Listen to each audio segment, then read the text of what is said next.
नमस्ते साथियों, सशक्त भारत से मैं डॉक्टर आर के वर्मा। राजनीति से परे एक आध्यात्मिक वीडियो आपके सामने है।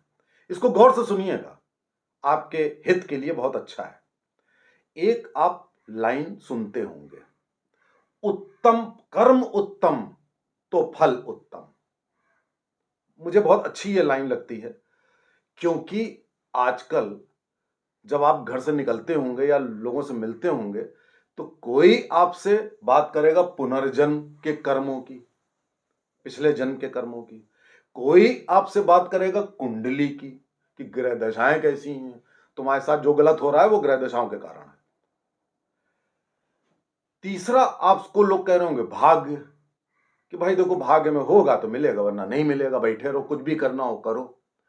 तो आपको ये तीन चीजें अक्सर सुनने को मिलेंगी। साथ में आपको कुछ लोग ये भी कहते होंगे कि यदि कर्म उत्तम है तो फल भी उत्तम है। तो अब इन सब में कौन सी बात सही है, इसको कैसे डिसाइड किया जाए? तो एक मैं फार्मूला बता रहा हूं, उसको मैं प्रयास कर रहा हूं आपको समझाने की। आप इसको सुनिए गौर से। जब मनुष्य का जन्म होता है, तो यह बात सही है कि हमारी सनातन संस्कृति के अनुसार उसके अंदर पिछले जन्म का कुछ अंश होता है। पिछले जन्म के जो कर्म हैं, संचित कर्म, उसका कुछ लेखा जोखा होता है, ये हमें बताया गया है। हम उसको डिनाई नहीं करते। तो एक कार्ड, एक चिप होती है आपके पास, जिसमें एक संचित कर्म का तो लेखा जोखा होगा। अब आप जिस समय पैदा होते हैं, इतना बड़ा ज्योतिष शास्त्र बना हुआ है, तो उस हिसाब से 9 ग्रहों की पूरी स्थिति होती है, तो वो भी स्थिति होगी, तो आपकी कुंडली भी बन जाती है उसी समय, कि ये कुंडली में ये ग्रह ये करेगा, ये ग्रह ये करेगा। तो उससे भी हम मनुष्य का भाग्य पढ़ने की कोशिश करते हैं। और इतनी बड़ी साइंस है, तो कुछ ना कुछ तो सत्य होगा ही होगा। अब तीसरा है भाग्य। भाग्य में ये होता है कि भाई अमीर के घर में जन्म जन्म लिया, कि गरीब के घर लिया, कि विद्वान के वहां लिया, कहां जन्म लिया, किस समाज में लिया, कैसे क्या करोगे, और आगे चल के भाग्यशाली होगे कि नहीं होगे। तो ये भाग्य की थ्योरी भी साथ में चलती है। अब ये तीनों चीजों को मैंने एक साथ में लिखा, इसका एक कार्ड, एक चिप आपके साथ आती है, कि कुंडली ग्रह हैं, वो भी आपसे कह रहे हैं पुनर्जन्म का संचित कर्म है और भाग्य है। इसके अनुसार एक जीवन आपको दे दिया गया।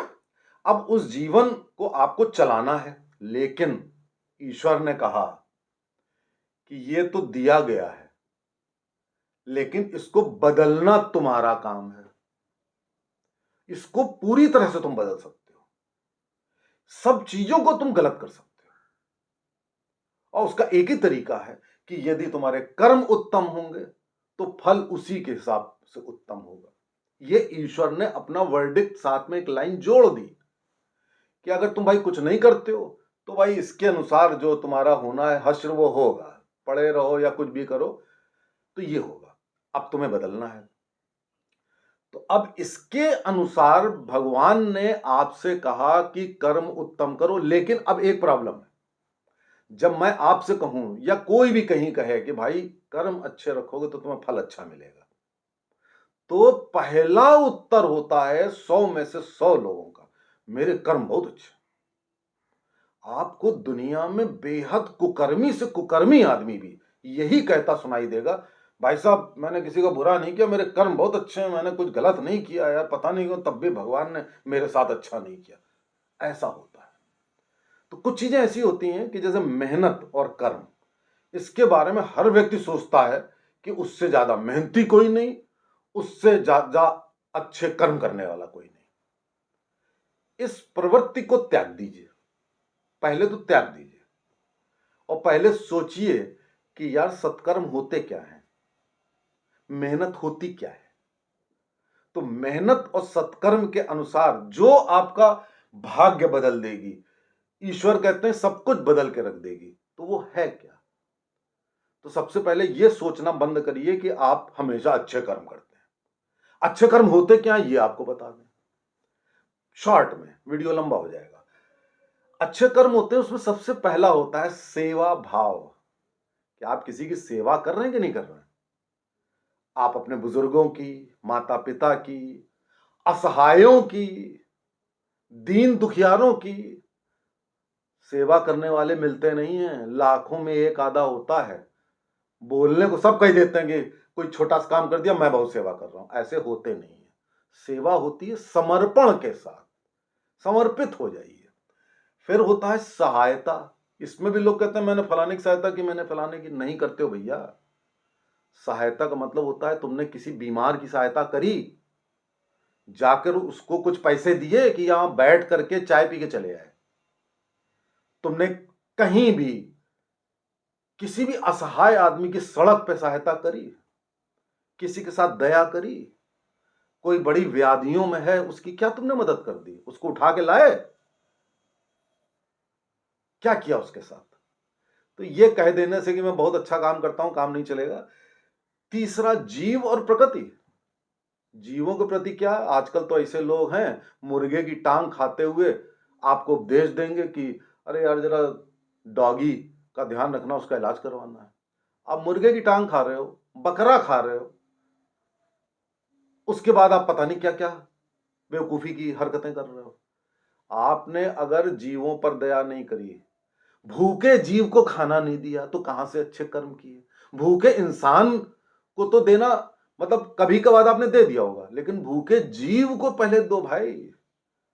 कि आपके दरवाजे के बाहर गाय खड़ी है कि कुत्ता खड़ा है कि कौन खड़ा है, वो किस व्याधि में है, बीमार है, हाथ पैर छिटक रहा है, क्या कर रहा है, तुमने क्या किया? वाणी और व्यवहार। अगर आपकी वाणी गंदी है, हर एक को डांट रहे हो, ऐसी भाषा बोल रहे हो, कह रहे हो मैं बड़ा बढ़िया कर्म करता हूं, क्या करते हो भाई? व्यवहार, तुम लोगों के साथ कैसे पेश आ रहे हो? हंस के पेश आ रहे हो कि नहीं आ रहे हो, या कानूनबाजी, या इसका बुरा कर दो, ये तो बहुत गुरु चीज है, इसके साथ तो ये करना, इसके साथ तो ये करना। वाणी और व्यवहार, इससे पूरी दुनिया बदल जाती है। तो वाणी और व्यवहार में भैया अच्छे नहीं हो, मान लो। आचरण, आचरण की शक्ति विचारों की शक्ति से भी बड़ी होती है। तुम्हारा आचरण कैसा है, तुम समाज में जा रहे हो, तुम दो मुहे व्यक्ति ना बनो, मुखौटा ना हो तुम्हारे ऊपर, कि तुम ऊपर से देखने में कुछ कह रहे हो और धीमे से तुमने हाथ किया कर कुछ और रहे हो। तो ये जो इस टाइप का समाज बन गया है कि ऊपर से कुछ अंदर से कुछ, ये ऐसे कर देंगे, पीछे इसका काम लगा देंगे, ये कर देंगे, चालाकी कर देंगे, ये चालाकी करके ऐसा कर देंगे, तुम्हारा कभी भला नहीं होने वाला है। तो पहले तुम सत्कर्मों की परिभाषा जान जाओ इन आइटम्स के ऊपर, और सत्कर्मों में जब सड़क पर निकलते हो तुम्हारे सत्कर्म करने की शुरुआत हो चुकी होती है। सत्कर्म का मतलब केवल यह नहीं है कि तुमने भगवान की जाके पूजा कर ली ना। भगवान वहां है जब सड़क पे निकलते हो, तुम्हें जीव दिख रहा है, तुम्हें भिखारी दिख रहा है, तुम्हें असहाय दीनहीन दुखियारा दिख रहा है, तुम्हें बीमार दिख रहा है, तुम्हें एक मृतक दिख रहा है, वहां से शुरुआत होती है अच्छे कर्मों की। तो इसलिए ये सोचते हो कि तुमने पढ़ाई लिखाई करके, एक नौकरी करके, उसके बाद पॉलिटिक्स करके, कुछ पैसे कमा के, वो अपनी वर्क प्लेस पे पॉलिटिक्स करके तुमने कुछ कर लिया, उससे बात कभी नहीं बननी, तभी तुम्हारे साथ गड़बड़ होती है। तो इसलिए सत्कर्मों की परिभाषा जान जाओ, और ये देख लो कि ये दुनिया जो है, जो आए हो, ये एक छोटी सी यात्रा है। तो तुम्हारे साथ हमेशा बढ़िया होना है, यही ईश्वर का संदेश है कि कर्म उत्तम तो फल उत्तम। और कैसे कर्म? उसने कहा सेवा, सहायता, जीव, वाणी, आचरण। तो अगर ऐसा कर लो तो तुम्हें इन चीजों की जरूरत नहीं पड़ेगी। ईश्वर का यही संदेश है। नमस्ते, जय हिंद।